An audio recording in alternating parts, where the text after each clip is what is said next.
30. It's October 31. Ukraine Media Center confirmed continues its operation. My name is Svetlana Chaparenko, and now the East Europe Foundation presents a study of Ukraine's civil society sector during the war. Let me introduce my speakers. Today it's Viktor Liakh, President of the East Europe Foundation, Olha Voitovych, Phoenix Project Management at the East Europe Foundation, Liubov Margolina, Program Development Monitoring and Evaluation Manager at Eastern Europe Foundation, Victoria Skorbota, Head of Business Development at Force Service Group, and Olena Bikla, co-author of the study and Force Service Group expert. So, Ms. Olga, before we proceed to the presentation of the study, we understand that within the last year and a half, the role of the civil sector has grown significantly, so we want to understand the urgency of this research. We want to understand how the growth of their role influenced our society. Good afternoon, dear colleagues.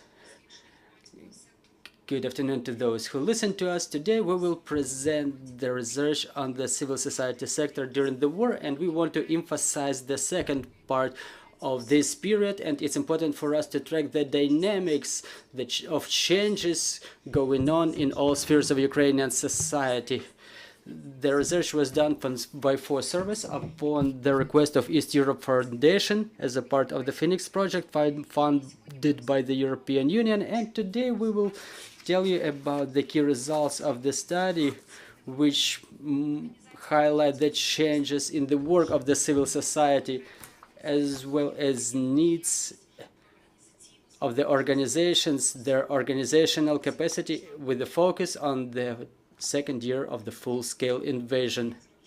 Thank you very much. So, Mr. Viktor, proceeding to the research itself, what were the changes that took place in the Ukrainian society, in the civil organizations? Who are they today, those civil organizations? Are they the agents of the reforms? Are they the advocates of the public opinion or anything else?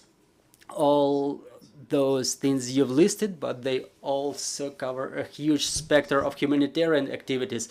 They support the internally displaced persons. But first of all, I would like to tell you how we came up with this idea, and we want to thank everybody who is watching this broadcast. For us as a East Europe Foundation, the priority is the development of civil organizations. We've supported more than 300 civil organizations since the beginning of the full-scale invasion. We were supporting their work in social services, legal services, education services, humanitarian ones, and so on and so forth. We were supporting an extensive number of organizations to make sure that they can help the whole country during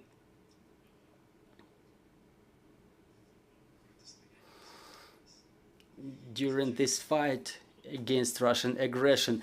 And it was interesting for us to study the challenges, the problems, and the prospects for the civil sector, significantly, especially those, which arise today.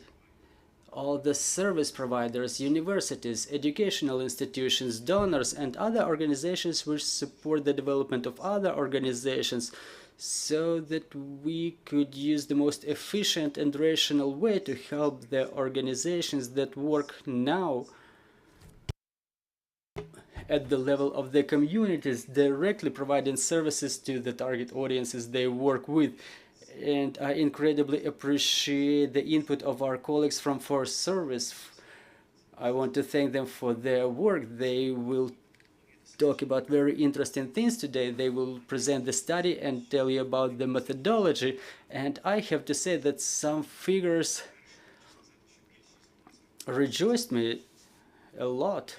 A lot of organizations continue their work. It's incredibly pleasant to see that the civil sector of Ukraine has become an active actor in resistance, and they help the whole country to overcome the consequences of the aggression. What was of my concern was the fact that 25% of the organizations unfortunately were not able to implement a single project during the full-scale invasion.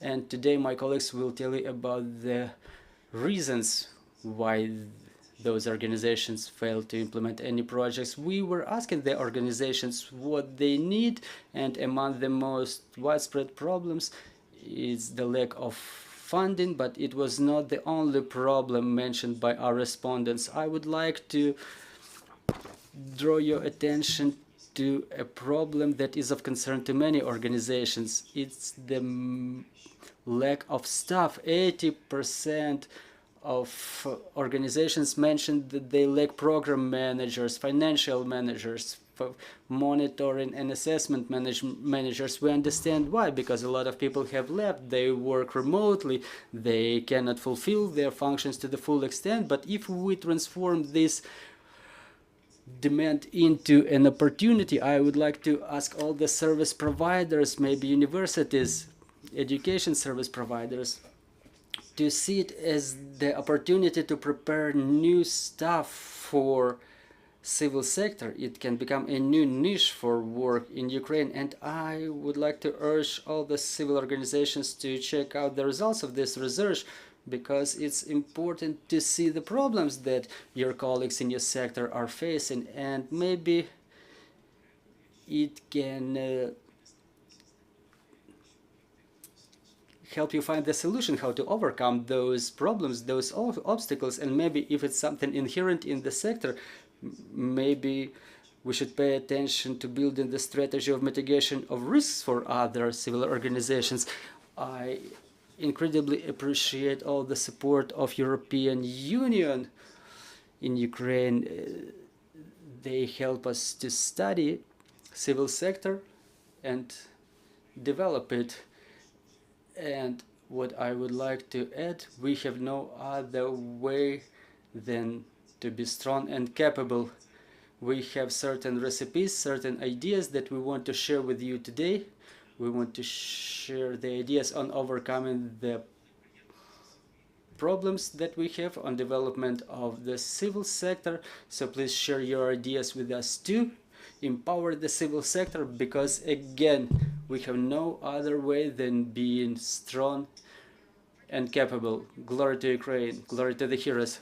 Miss Victoria, Miss Olena, you were the ones who were preparing this research indirectly. So what was the task? What was the goal? What were the main challenges on the way of preparation of this study?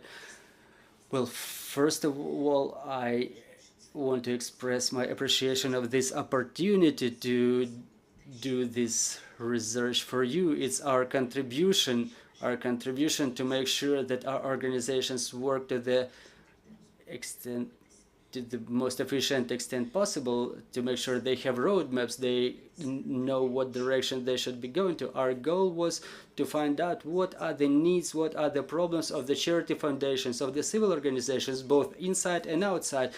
It was a complex research. I think we may put the next slide on the screen. So this study was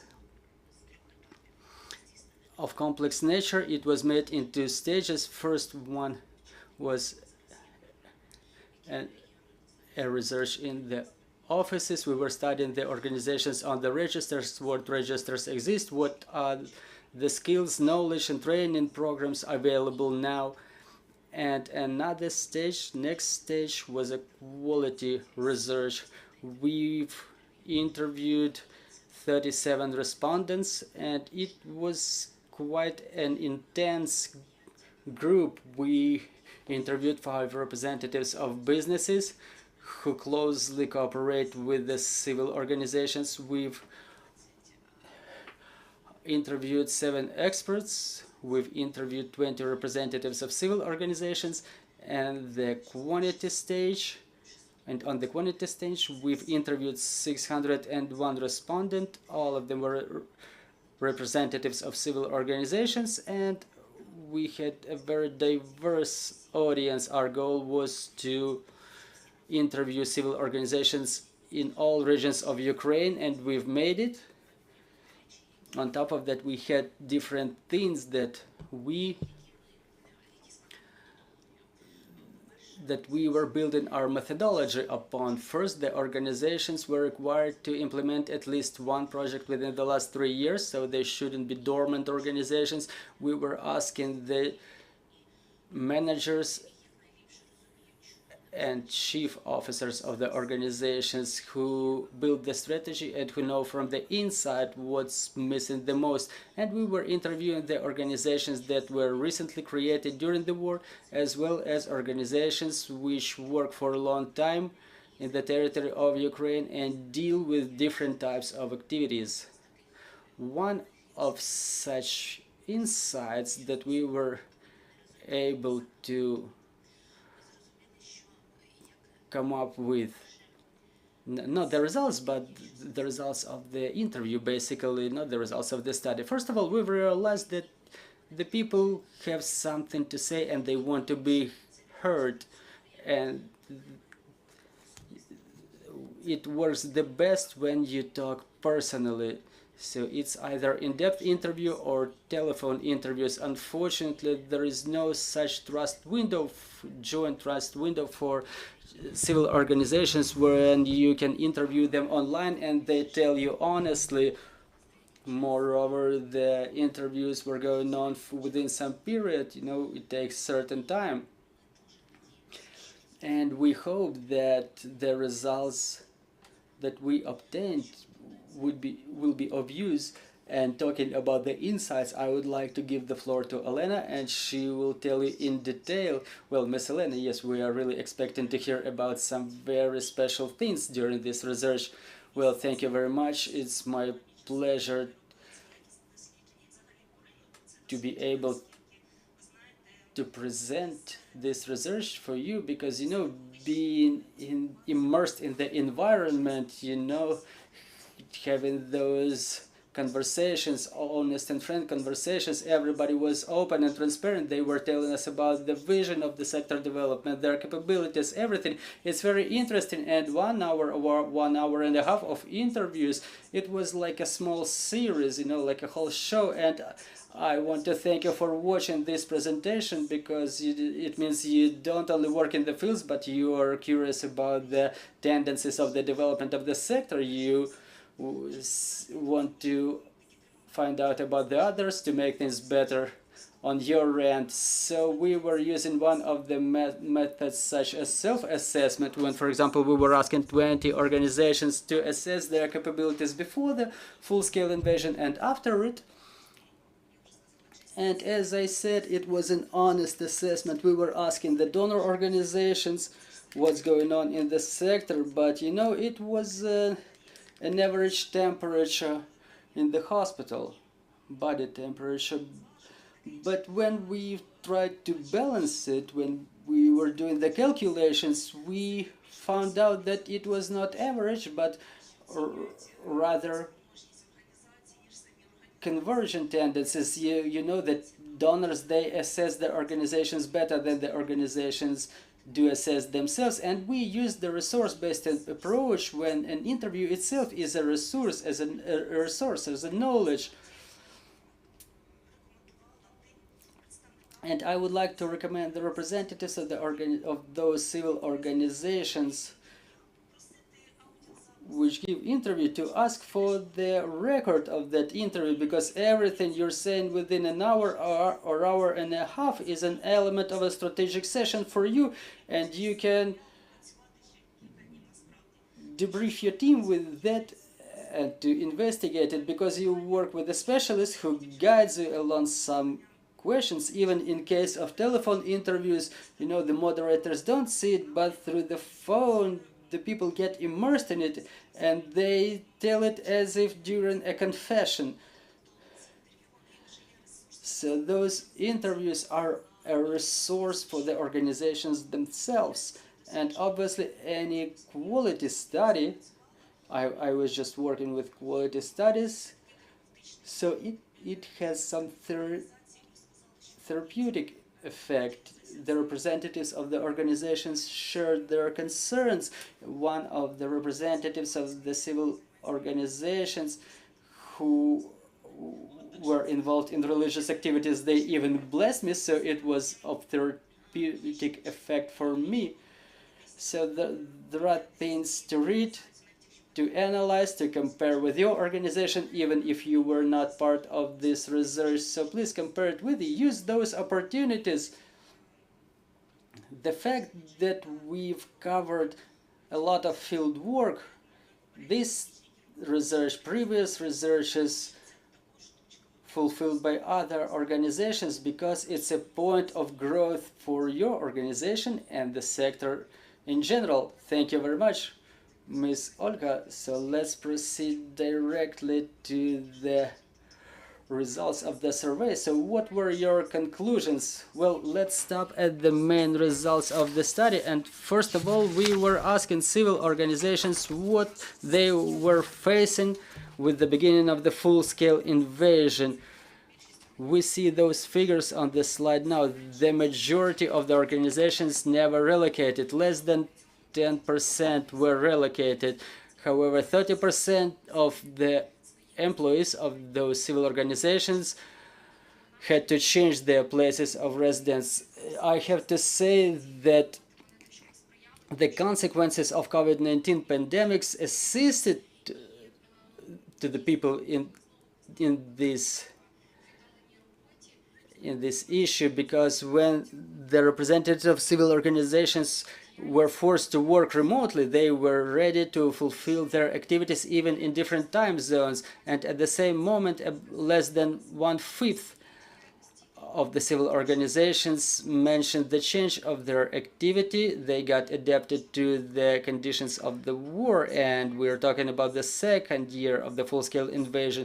The experts of the organizations emphasized the change of focus of civil organizations in those areas mostly affected by the war, and intensification of activity in communities, emergence of such phenomena as networking with the civil activists staying abroad. The main area of activity of organizations as of June 23 was humanitarian aid and volunteer activities, training and consultations, analytics, research, rehabilitation. The highest percentage is in the eastern part. 54% of the organizations are active compared to other regions. In the western regions, the accent is on social services and volunteer activities, 36 and 37% respectively. Also, on the next slide, we're seeing 5 sources of funding. In order not to repeat ourselves,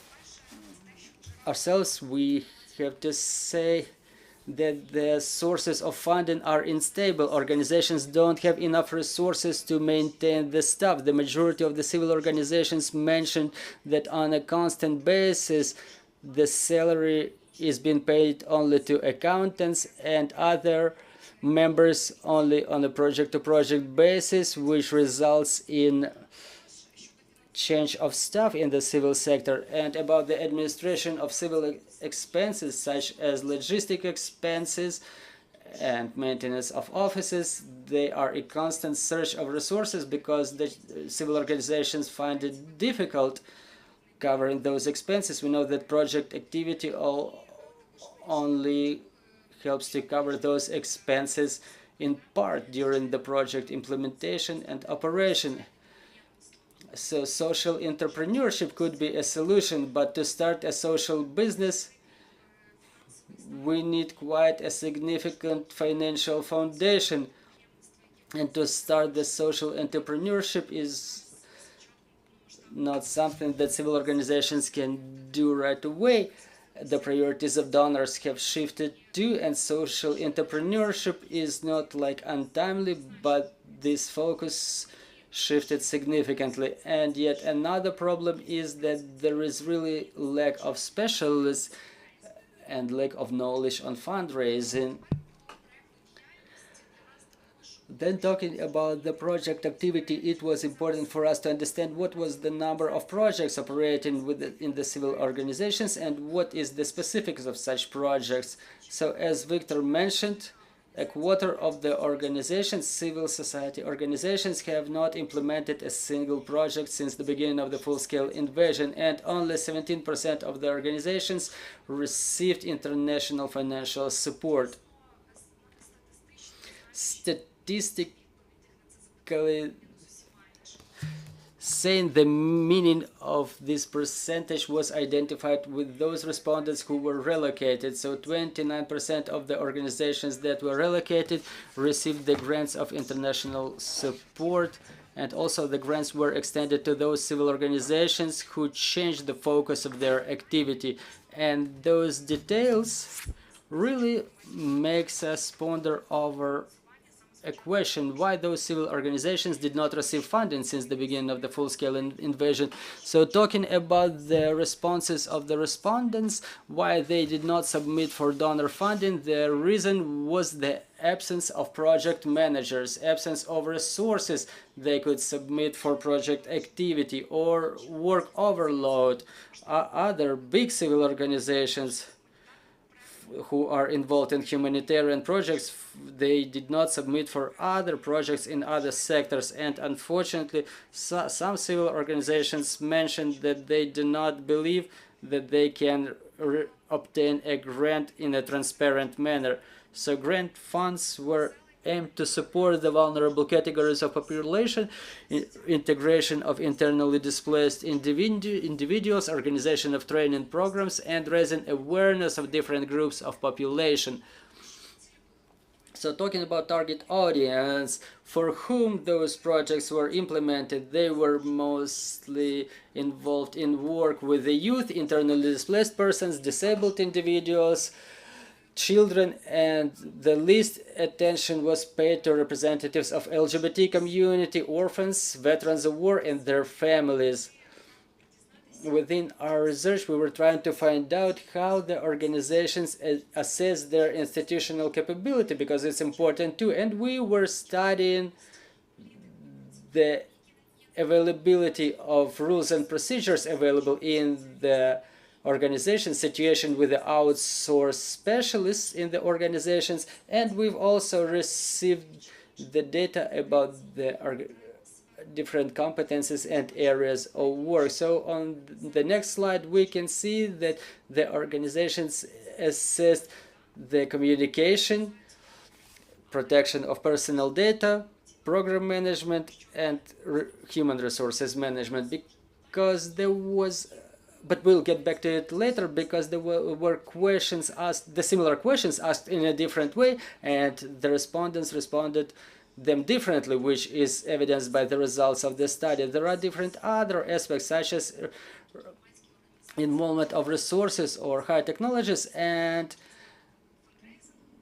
organizations have difficulties with this. We were mentioning fundraising, financial management, monitoring of management, and at the same time almost half of the interviewed civil organizations don't have formulated policies and procedures. Meanwhile, they are exactly what helps the organizations to arrange the processes, and many donors require those rules and procedures to be clearly formulated by civil organizations. A little number of civil organizations have provisions on monitoring and assessment or fundraising policies.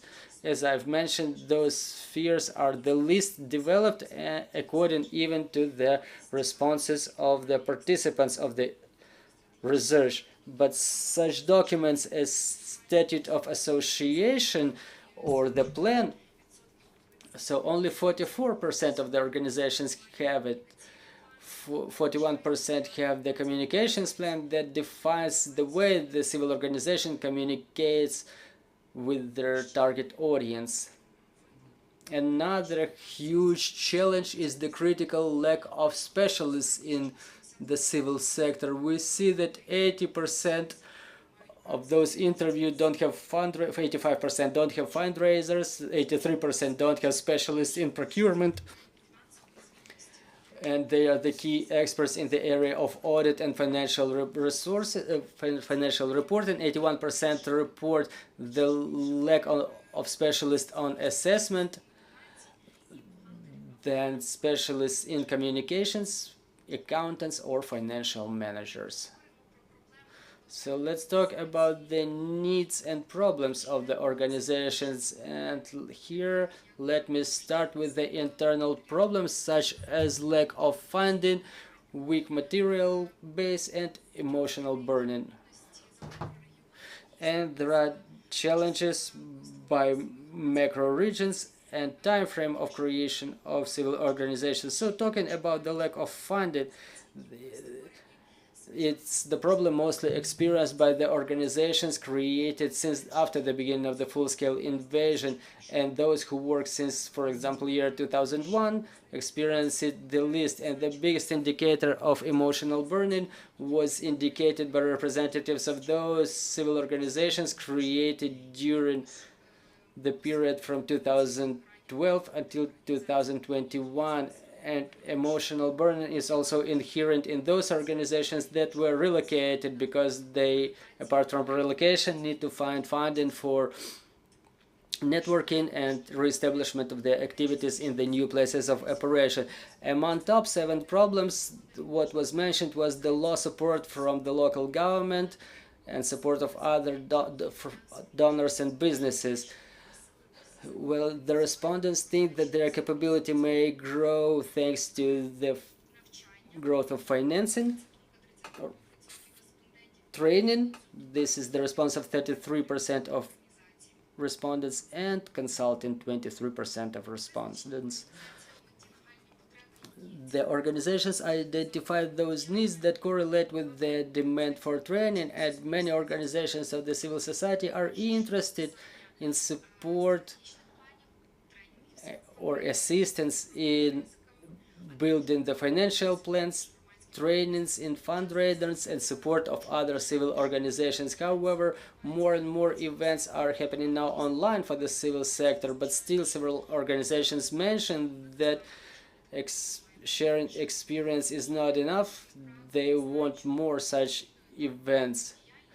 And the lack of knowledge on project activity is something that is inherent in newly created civil organizations. For them, of interest are draw up of projects, building relations with the civil organizations, businesses, and government.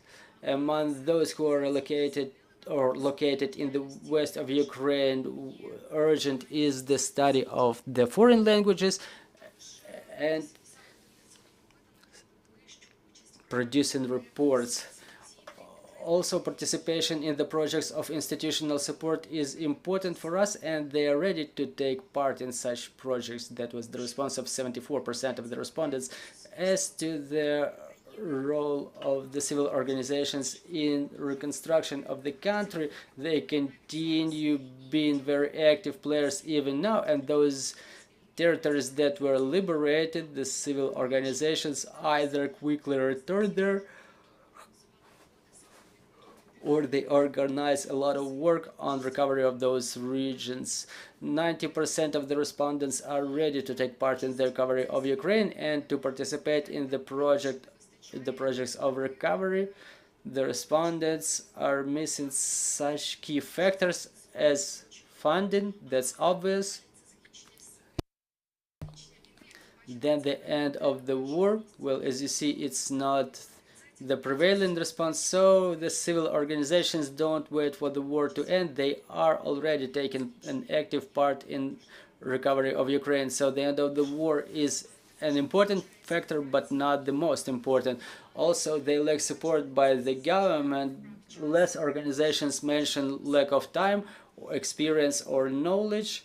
And talking about the role of the organizations in the recovery of the country, the respondents see it as follows. First is the humanitarian response, education services, social protection, psychological support, information field, analysis of responses of civil organizations, or the responses to this question. demonstrates their vision of the role of the civil organizations of Ukraine. For example, those which were founded before the year 2000 and after the year 22 prefer the recovery of infrastructure. Talking about macro regions, it's the east and south of Ukraine. Those there are the organizations who mentioned their participation in recovery of infrastructure. And talking about psychological support, that area was mentioned mostly by newer organizations, specifically those created within the period from 2020 to 2023, and by the regions, it's mostly the Western region. The organizations founded after the year 2001 mentioned education services as one of the main areas of their activity, and generally talking about the recovery of infrastructure. And I would like to mention that these two issues, infrastructure recovery and psychological support, are two areas which were mentioned as the areas of the highest priority during reconstruction, and civil organizations are ready to get involved one way or another in those initiatives, not depending on the time of their establishment, of their founding, and the region of their activity. You can get familiarized with the full text of research using this QR code. I also want to mention that the research is available in English language for global audience, because I know the results of such research are of importance to our international colleagues. So using this QR code, you can get the research in Ukrainian. On the East Europe website, you can find the text of the research in English language. We invite you to get familiarized, and thank you for this opportunity. Thank you very much. So we are curious about the fate of this research, Ms. Liubov. What will it be used for later on? Thank you very much. Good afternoon. Those researches are very important for us to understand how the civil organizations feel in the environment of the changing context. The development of the civil organizations is a goal of work of the East Europe Foundation. We work with a lot of organizations for a long time, and what we see is the changes. They're dynamic, and some of the results of such study, they were to some extent predictable, and others I personally was surprised with them. It was expected to see the organizations complaining for the problems with funding, but what's interesting, 32% of the organizations mentioned that they require support with training. Meanwhile, 23% mentioned that they need advice services or consulting services. So the organizations realize that they are lacking knowledge and skills. We realize that not all the organizations with the beginning of the full-scale invasion were able to implement certain projects. It was said today already that 25% of the organizations have not fulfilled a single project within these years, and yet another important factor for me personally was that only 17% of the organizations received international technical support, which is a very small percentage. Now the attention of all the global community is at Ukraine, and I encourage all the organizations to use those opportunities. The donors are there because you know, it's a pity not to use those opportunities. And talking about the East Europe Fund, as Viktor said, since the beginning of the war, we supported more than 300 civil organizations. We have different programs in place. For example, within the framework of Phoenix program, within which this research was conducted, we've supported 17 civil organizations. 11 more are supposed to receive or are about to receive institutional support. We have other programs in place, programs aimed at different organizations. So what's important about those programs is that we not only issue grants, we also help the organizations in their development. For example, such organizations that receive our grants undergo the assessment of organizational capability, when they can assess themselves, where they can understand the gaps, where they can understand the ways they should be moving to.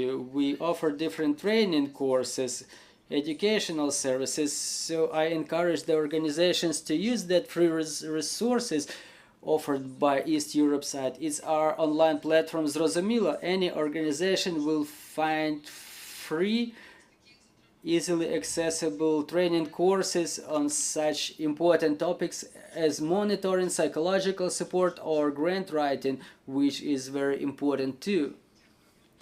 Thank you very much. Thank you very much. Let us give the opportunity to our journalists to ask their questions if there are any. Good afternoon, Olena Bikla, Ukrinform. I apologize if it does not relate to the topic of your research, but did you try to find out the statistics about the organizations that were closed during the war and the number of the new organizations that started working in Ukraine since the beginning of the full-scale invasion? Thank you. Let me try to answer. So we were researching the patterns of behavior of civil organizations. We did not find a large number of civil organizations who cease their activities, because to terminate the activity of a civil organizations, you have to exercise some legal actions, and the organizations just prefer to suspend the operation of the activity. So there was no dramatic number of closed civil organizations. We will study this problem with the number of new organizations opening, but probably they had difficulties with registration of new organizations because there is a number of obstacles related to relocation now and drop of documents. So now it looks a little bit more complicated, but thank you for your question. Also, we can consider volunteer initiatives that were not institutionalized as new civil organizations.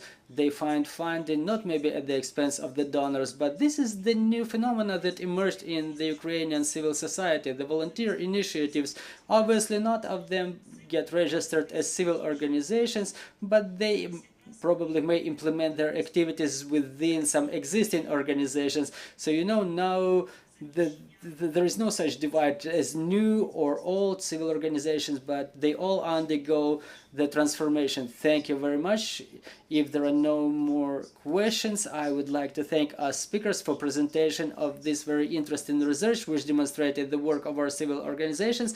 And Ukraine Media Center Ukrinform is getting back online at 15:30, and we will be talking with the Lieutenant Colonel Volodymyr Fityo, head of the Public Relations Service at the Land Forces Command. Stay tuned.